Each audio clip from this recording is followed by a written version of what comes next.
So right now, waiting ako yung misis na makaalis sa office nila.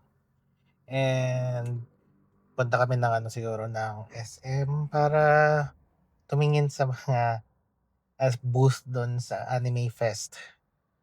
Dito kasi sa SM Iloilo right now, meron parang Anime Fest wherein may mga booths ng mga collectibles, cards, and then anime stuff, ganun. So alam niyo naman kung ano yung gusto kong puntahan, no?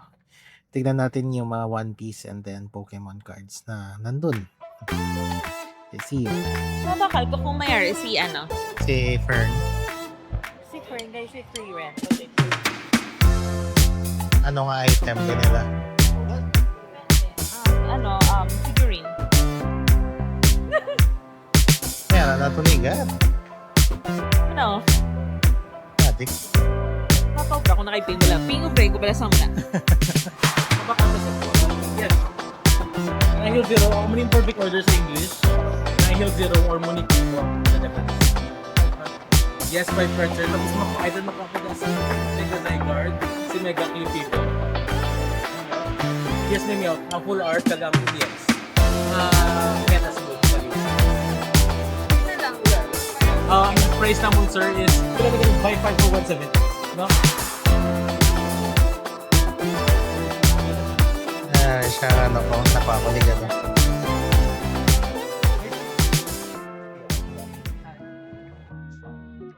So yun. Nakabalik na tayo from biyahe. So for those who don't know, kakasimula lang natin sa pagko-collect, as in literal na entry point pa lang or entry level lang. And I'm starting to collect Pokemon cards sa 151 National Pokédex.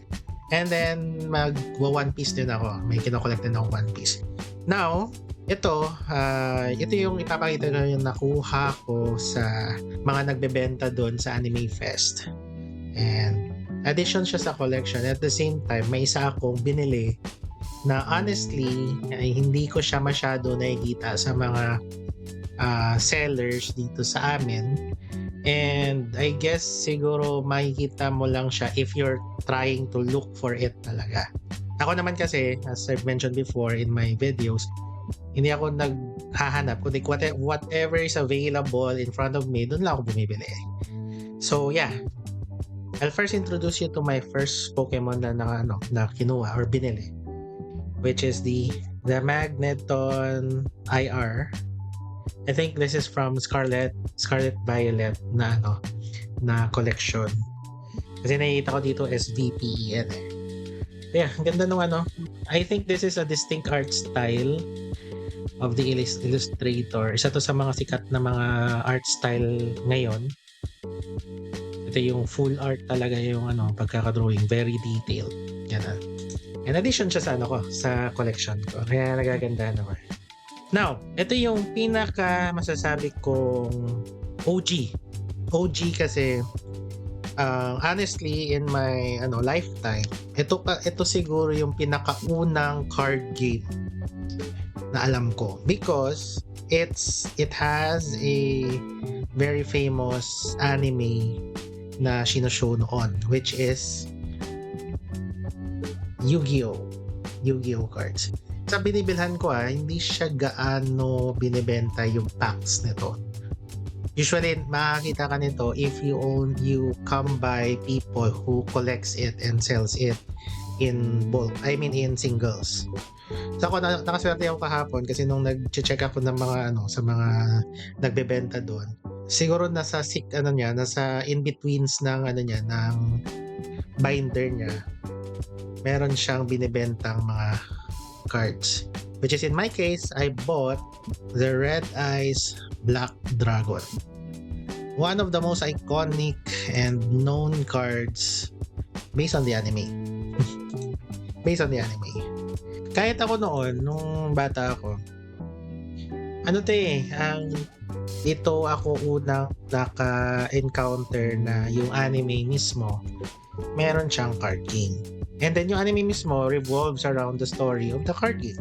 Isa siya sa mga card games na hindi mo kailangan aralin ng todo kasi alam mo na kung paano siya laruin if nanonood ka ng anime. Ganun siya ka-iconic. Ito naman next ko na ina-excite na. Sinabi ko last time na may delivery ako. May delivery ako from a friend. Sa isang tropa ko from outside. Na nabudol ko. Nabudol ko sa ano nga tawag dito, sa pagko-collect sa hobby na to. Buksan natin yung pinadala niya.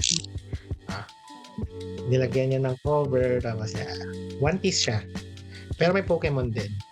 Sa mga duda sa packaging niya, no, pinadala niya lang sa friend din nila na umuwi dito sa Pinas. Kasi yung tropa ko na yun, shout out na sa'yo. Mas gusto niya i-collect yung One Piece compared to Pokemon kasi tama naman yung mindset niya, medyo mainstream na si Pokemon eh. So gusto niya One Piece lang. Now let's review yung mga binigay niya, ang pinadala niya. So ito, I forgot the name of this character. Yeah. Ano lang siya, ang regular na character hollow card. Kalimutan ko sino to. Check ko na lang, no? I-carry over ko na lang once na mag-edit. And ang next card natin, pilian natin. So, ang isa ko talagang, nagustuhan is this one. Wala pa kasi akong ganito na character. Wala pa kasi akong ganitong character. Si Zoro. Although this is just a holo card. Holo ba or kano lang? Holo ba? Yeah, it's a holo card. Pero it's Zoro eh. You'll never go wrong with Zoro. Next. Kasi nakikita ko na eh. Na-excite ako. This is my second Jinbei card. Pero ito kasi holo to. Kaya naastigan ako sa astig talaga yung design ng One Piece, no? Very action-packed. Pero kasi action anime naman kasi siya eh. Ganun talaga. Now, ito yung big 3. The big 3. So, shuffle natin. Okay, so first card. Hindi ko na alam to, pero I know the face. Alam ko na yung ilalabas. First card na ipapakita natin is kita nyo? It's an alt art Shanks. Quality, no? Ang nakuha ko palang na Shanks card is yung bata siya. Yun yung pinakaunang holo card na na-pull ko. While ito naman is mga kinuha niya to sa box eh. So, ang ganda, no? I don't know kung saan to nakuha. Oh, it's OP01. Oh, it's an OP01 card. So, this is my first card na OP01. Cool. Stig. Next. Buto tayo sa baba. Dahil merong siya, merong Shanks. Meron din tayong Ace. Sabo. Sabo card. It's a hollow Sabo card. Stig, no? Ito yung Sabo na nakuha niya na yung fire fruit. And then, if you look at it closer, tingnan niyo siya closer, no? May markings ni Ace sa likod. Ayan, no? Dito. Diba? Stig. This is a Sabo card.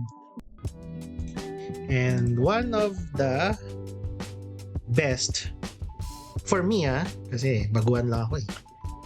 One of the best is this card. It's a Nika card. Astig kasi yung especially pag mga ganitong cards, yung nag-overlap siya sa frame. Stick.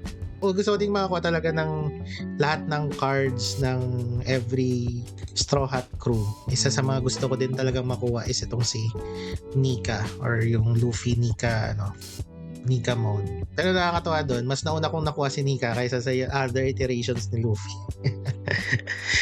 Okay lang din. This is from OP5119.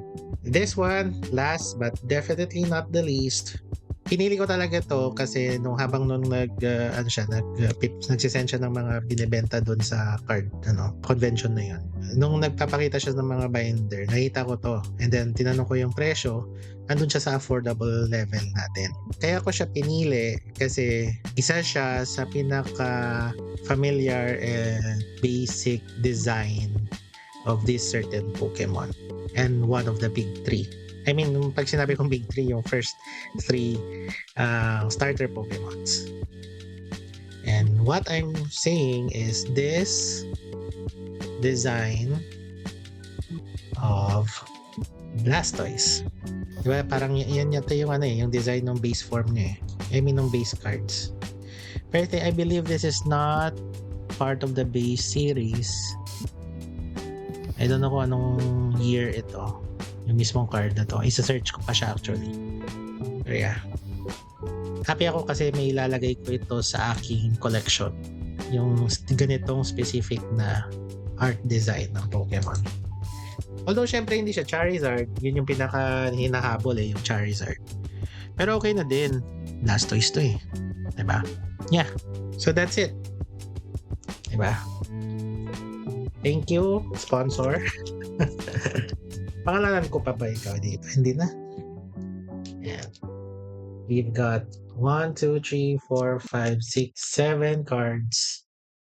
And 2 cards that I got yesterday. Addition to our collection. Okay guys, so thank you for watching and update tayo ulit sa susunod. Mag card spotlight card of the week. So thank you guys. Bye.